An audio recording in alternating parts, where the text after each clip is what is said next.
Assalamualaikum warahmatullahi wabarakatuh. Bapak dosen, Bapak Jaka yang saya hormati, teman-teman satu kelas KIS 14 yang saya hormati, izinkan saya pada kesempatan ini untuk menyampaikan resume daripada LK1 KB1 yang berkaitan dengan perkembangan fisik dan psikomotorik peserta didik.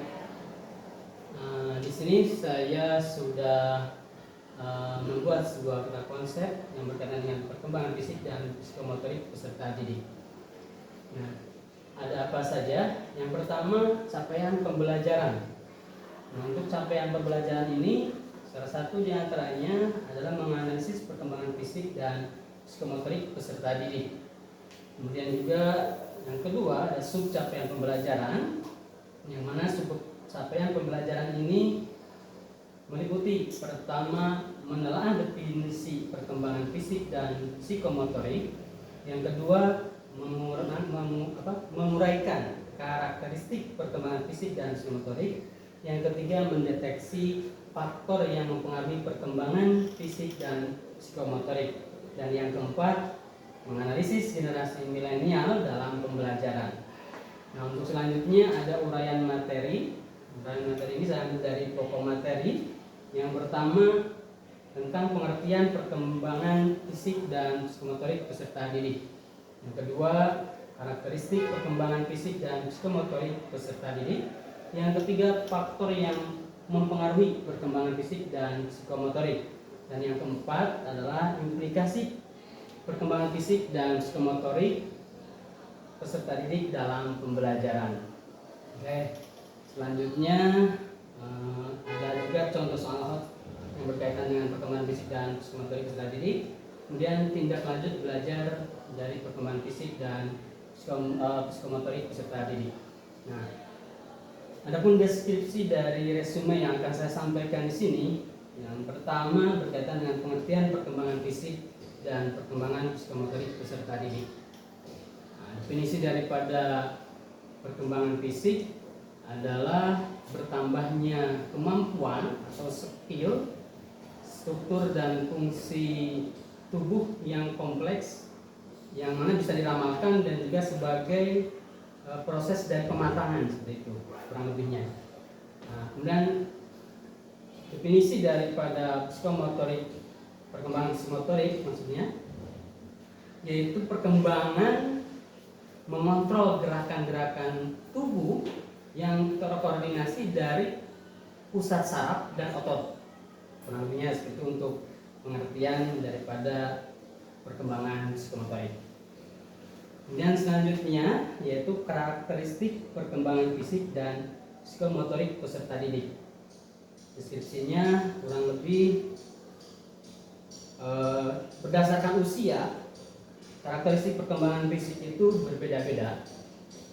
Kalau usia dari 0 sampai 5 tahun, tentunya dia hanya lompat, berjalan, kemudian berlari, maksudnya seperti itu. Kemudian kalau untuk usia 5 sampai 11 tahun, di sini dia belum bisa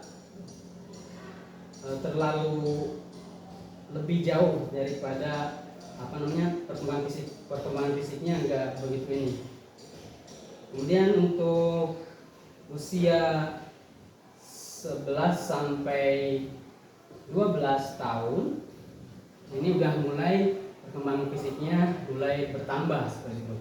Nah, kemudian di usia remaja apalagi usia remaja perkembangan fisiknya sudah karakternya ini sudah lebih kuat. Artinya perkembangan fisik laki-laki lebih kuat daripada perkembangan fisik perempuan.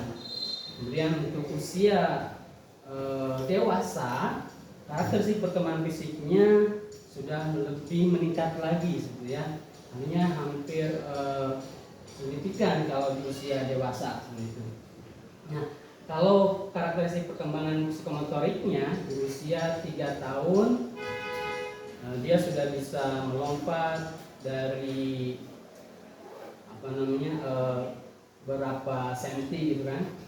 Kemudian dia juga bisa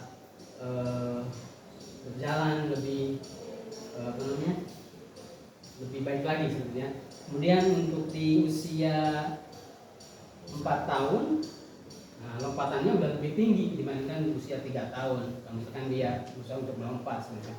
Nah, kalau usia 5 tahun lebih tinggi lagi, antara 28 sampai 36 inci lah kurang lebihnya seperti itu.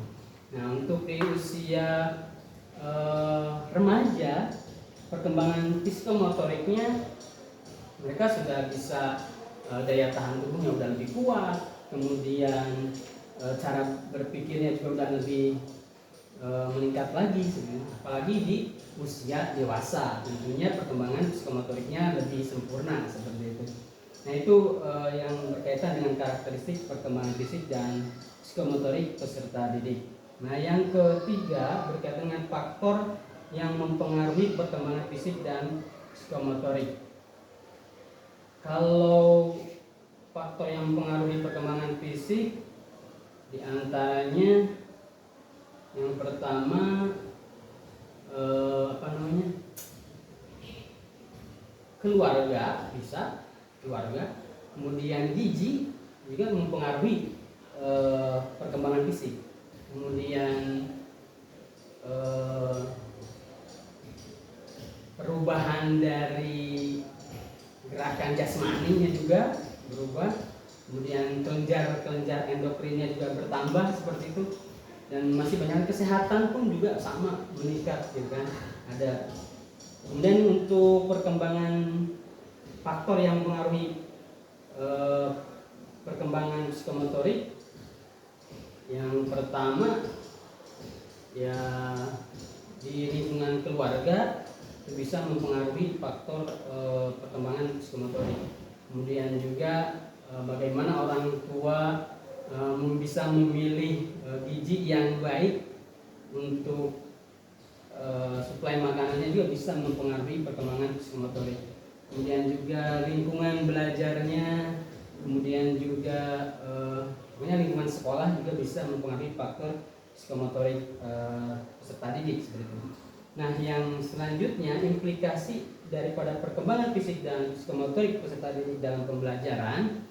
Yang pertama, guru itu harus bisa membedakan variatif daripada peserta didiknya, ya, karena fisik daripada peserta didik itu pasti berbeda-beda. Begitupun dengan perkembangan psikomotorik peserta didik sama, artinya mengalami perbedaan gitu ya.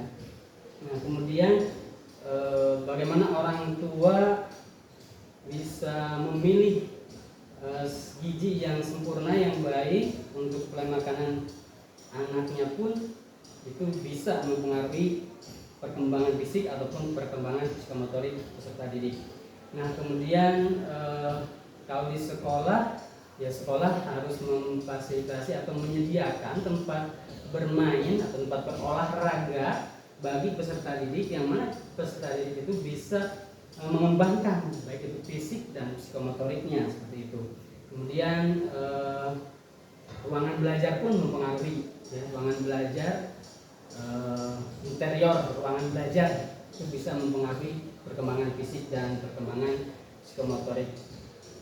Nah, kemudian setelah materi ini selesai, tentunya bagi pendidik ya, harus bisa membuat contoh soal HOTS bagi peserta didiknya yang berkaitan dengan perkembangan fisik dan psikomotorik peserta didik. Nah, tentunya untuk memilih soal HOTS ini, pendidik ini harus bisa membuat stimulus yang menarik, yang baik, sehingga peserta didik itu bisa mengembangkan daya pikirnya, ya, bisa mengolah pengetahuannya seperti itu. Jadi soal yang diberikan itu harus yang mengacu pada high order thinking skill, maksudnya seperti itu. Kemudian tindak lanjut belajarnya pun ya harus dilakukan. Ya, misalkan kalau dia berkaitan dengan perkembangan fisik dan psikomotoriknya ini ada kekurangan, ya berarti harus ada remedial, kemudian pengayaan bagi yang di atas KKN seperti itu ya. Nah, baik, itu mungkin yang bisa saya sampaikan berkaitan dengan konsep atau mind mapping yang berkaitan dengan perkembangan fisik dan psikomotorik peserta didik. Nah, dari pemaparan tadi, deskripsi yang saya sampaikan tadi, ada materi yang mungkin sulit dipahami, mungkin ya, sulit dipahami, yaitu berkaitan dengan implikasi perkembangan fisik dan psikomotorik peserta didik dalam pembelajaran. Alasannya kenapa? Karena dalam materi implikasi perkembangan fisik dan psikomotorik peserta didik dalam pembelajaran itu perlu adanya guru atau pendidik itu harus berusaha membedakan atau mengklasifikasikan variatif fisik dan psikomotorik anak didiknya, seperti itu, sehingga model pembelajaran pun harus disesuaikan seperti itu. Nah, kalau untuk materi yang sering terjadi miskonsepsi pun di materi implikasi perkembangan fisik dan psikomotorik peserta didik dalam pembelajaran ini sangat rentan sekali miskonsepsi. Artinya terkadang pendidik sulit memahami atau bahkan salah memberikan model pembelajaran seperti itu, atau keliru dalam menyampaikan model pembelajaran kepada peserta didiknya, sehingga materi yang diterima oleh peserta didik itu ya artinya sulit dipahami seperti itu. Nah, itu sering terjadi miskonsepsi di materi yang ini. Mungkin itu saja yang bisa saya sampaikan berkaitan penyampaian perkembangan fisik dan psikomotorik peserta didik. Mudah-mudahan ada manfaatnya, dan mudah-mudahan Bapak dosen bisa menerima konsep atau mind mapping yang telah saya sampaikan. Kurang lebihnya mohon maaf. Wassalamualaikum warahmatullahi wabarakatuh.